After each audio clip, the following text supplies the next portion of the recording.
investuotojai, tą tikrai jaučiame labai stipriai iš savo investuotojų, gal per 80% investuotojų pakelia tą klausimą geografinio saugumo. Vėlgi galime neigti, galime kaip Strutis ten tiesiog galvą į smėlį įkišti ir sakyti, ignoruoti, kad to nėra, bet vėlgi privalome, mano galva, sveiko proto tą adresuoti. Ir tas sakysime, noras atsiradęs naujai geografiškai diversifikuoti savo portfelį, jisai yra stiprus ir stiprėjantis. Tai čia be abejo siejame su jau šiaip egzistuojančia tokia, sakysime, nestabili geopolitinė situacija. Gal paskutiniu metu ryšium, čia galiu paspekuliuoti pats, kad su dronais ar su kitais pranešimais, ar pirmą kartą taip jau paragauto tuo keliavimu po žemę, tai tikrai vis aštriau, vis dažniau, vis stipriau pakelias tas klausimas, kur fiziškai randasi mano turtas.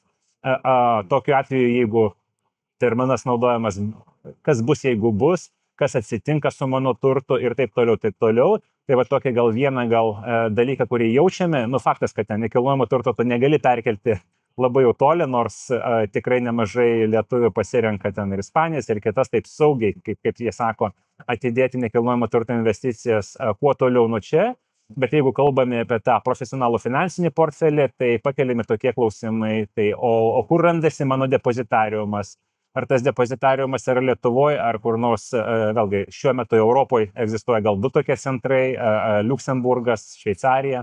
Šveicarija tradiciškai yra finansinio saugumo gal šalis, apskritai pastačiusi savo ekonomiką, savo bankinę finansinę sistemą aplink stabilumą.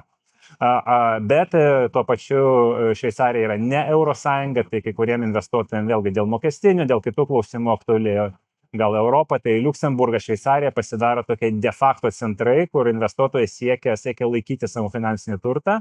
Tai va čia toksai labai pastebimas prieš pat vasarą reiškinys.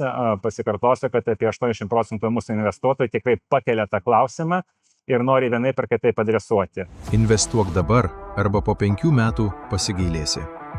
Tavo pinigus prižiūri profesionali komanda. Prisijung prie 3500 investuotojų Lietuvoje. Nextury Technology Fund.